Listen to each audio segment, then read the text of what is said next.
The question for this presentation is what is the meaning of the word limited in a company?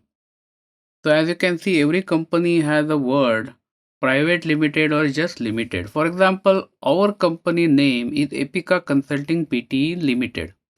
So what does this limited means, and are there different structures which are unlimited in kind? So let's have a look on this question. And the first point to note here is limited denotes the limited liability of shareholders. Now, you all must have heard that company is an artificial person incorporated under the law. So, when the company is incorporated, in a way, shareholders are giving birth to this legal person. And at that time, they provide the necessary capital for this legal entity to operate. So the shareholders, what initial fund they provide for company are supposed to be enough for the initial operations setup and then becoming profitable and cash positive so that company can sustain for a longer period of time.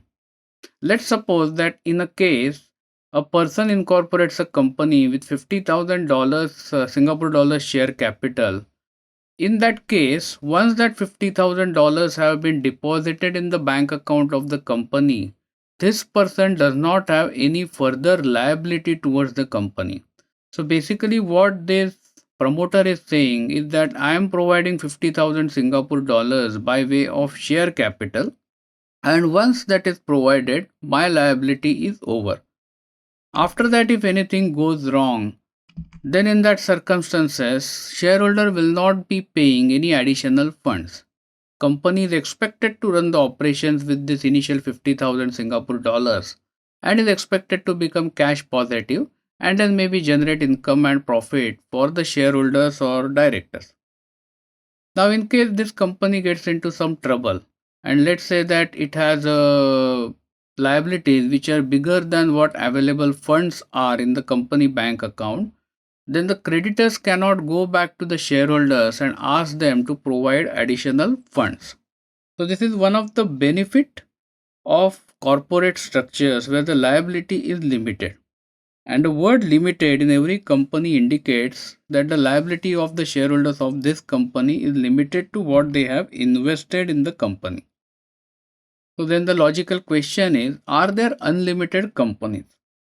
So the answer to this is yes, there are unlimited companies, but their occurrence is extremely low. I mean, possibly 1 in 100,000 companies might be incorporated by way of an unlimited structure. For example, Mobil Producing Nigeria Unlimited is a company of Mobil Group with unlimited liability in Nigeria. Similarly, GlaxoSmithKline Services Unlimited is a company which belongs to GlaxoSmithKline Group and it has unlimited liability. So then the next logical question is, why would somebody incorporate a company with unlimited liability? So what happens is there are certain sectors where the commitment required by the owner is very high. Sometimes it is expected that whoever is doing a specific business in specific sector is of a very high moral standards.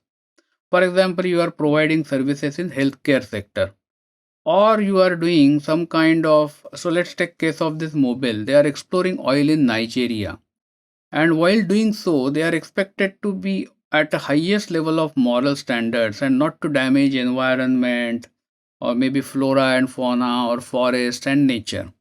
So in these circumstances, government authorities can ask the company to incorporate an unlimited company and give the rights for exploration or healthcare service providers. So this ensures that the company follows very high standards and at the same time gets the business opportunity.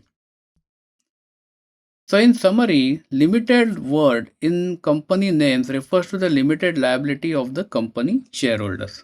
Thank you for watching this video. This video was brought to you by Epica Consulting Singapore. Subscribe to our channel today to get notified when new videos are posted.